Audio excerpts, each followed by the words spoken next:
弟兄姊妹平安，今天是2023年的3月31号。今天的经文是诗篇31篇第9节到16节，约伯书第13章第13节到19节，腓立比书第1章第21节到30节。今天要跟大家分享的主题是不再是我。最近在政治新闻上面，我们看到了台湾前任的总统到中国访问受屈辱的整个行程的事情，也看到几位退休的将军接受了中国的妖艳，不惜成为中国统战棋子的报道。但另外也有一位退休的将军苗将军，虽然曾经3次被中国统战部门接触邀请，但是他说：“我是中华民国的退休将领，与中国势不两立，不愿与中国有任何的接触。”这位苗将军的思维是：我不再是代表个人，不该从私利去着想。他说：“我是国军的退将，所代表的是国家，应从国家的利益来着想。”这不但是一个换位思想，更是一个有呼召的人之生命态度。以前在学校的时候，总是被教育说有3种人是没有自由的，一种是公教人员，一种是官员，一种是军人。因为这3种工作的职务都有其特殊的任务，必须把个人的利益放在一边。基督徒事实上也是如此。我们提到了基督里的新生命，就是这样的一个概念。因为基督的关系，我们有了新的生命。因此在基督徒的生命里面，就不再是自我的，而是基督在我们里面活着的。约伯虽然生命受到极大的威胁，并且在与朋友的辩论当中，他也在寻找自己的生命价值，还有跟上帝的关系。约伯这样说：“你们住口，让我说话，后果如何，由我自己承担。不管会有什么样的后果，我准备冒生命的危险。我已经没有希望。即使上帝杀我，又怎么样呢？我仍然要在他的面前为自己来申诉。也许我的勇气会救我，因为邪恶人不敢面对上帝。现在请听我要说的话，安静的听我申诉。我已经准备好要提出抗辩，因为我知道我会被宣判无罪。上帝啊，你要指控我吗？果然这样，我就住口，情愿死去。约伯虽然仍然在为自己的处境辩论，但是他似乎已经渐渐的改变自己的心，因为他说：“上帝啊，你要指控我吗？果然这样，我就住口，情愿死去。”意思就是说，如果上帝要指控他，他就住口，情愿死去。从这个角度来看，这是因为他的朋友说法责备约伯之意，并且认为约伯是因为得罪了上帝而遭受了这么多的苦难。然而约伯就斥责他的朋友们，说他们说了狂妄的话语。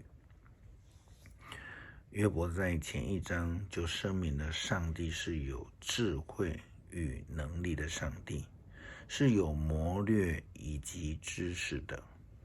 约伯认为他的朋友们都是编造谎言，都是无用的医生，因此他愿意听到上帝亲自对他的指控，愿意接受上帝的看法。这正是基督徒所应当有的一个生命态度，完全的接受上帝的看法、上帝的标准以及上帝的旨意。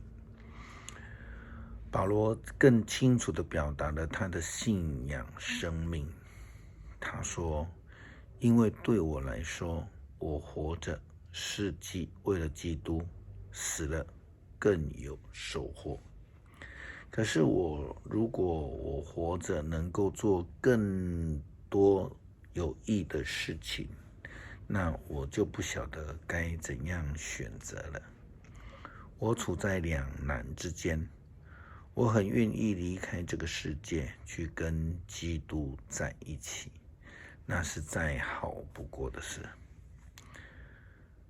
经文里面，保罗他表达了自己愿意殉道的决志，因为他说：如今活着不再是我，是活着是为了基督。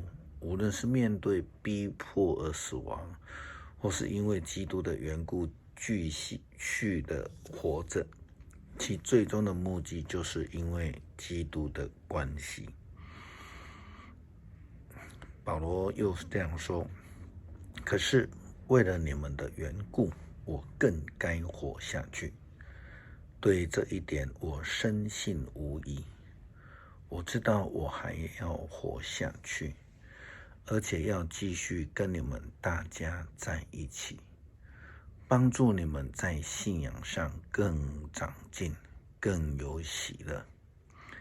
目的是要我跟你们再见面的时候，你们在基督耶稣里将更加以我为荣。活着或者是殉道，都是因为基督，这是符合基督的要求。保罗说，最重要的是你们的生活应该符合基督福音的要求，这样无论我能不能亲自来看你们，我都会知道你们抱着共同的目标，坚定不移，同心协力为福音的信仰来征战，在任何事上都不受反对你们的人的恐吓，要勇敢，以此向他们证明，他们一定灭亡，而你们一定会得救。这个就是上帝的作为。在圣经里面，保罗明白的表示，他知道得救的他已经不能再为自己而活，而是要为了基督，为了上帝所立定的共同目标来活。这个就是为了基督而活的生命。就如同他自己曾经说过的，这样现在活着的不再是我自己，而是基督在我生命里活着。我现在活着是借着信上帝的儿子而活，他爱我，为了我舍命。这是加拉太书第2章20节的经文。诗篇31篇第9节到第16节，上主啊，求你以慈爱待我，因为我遭遇患难，我的眼睛因哭泣红肿，身心也都衰残，愁苦耗尽了我的生命，忧伤缩短了我的岁月，患难使我衰弱，我的骨头都枯干了。所有的仇敌都戏弄我，左邻右舍都讥笑我，连那些知己的朋友都怕我。他们在街上遇见我，就一一躲开。大家把我忘了，把我当作死人。我像是被丢弃了的废物。我听见许多仇敌在窃窃私语，周围充满着恐怖。他们阴谋陷害我，要夺走我的生命。然而，上主啊，我信靠你，你是我的上帝。我永远在你的看顾当中。求你救我脱离仇敌和迫害我的人。求你用慈爱待你的仆人，因为你有不变的爱。求你救我。感谢上帝呼召我们成为你的仆人，使我们得到一个新的生命，让我们能够拥有基督里的新生命。如今活着，不再是我，是主耶稣基督在我里面活着。感谢祷告，奉主耶稣基督的圣名求，阿们。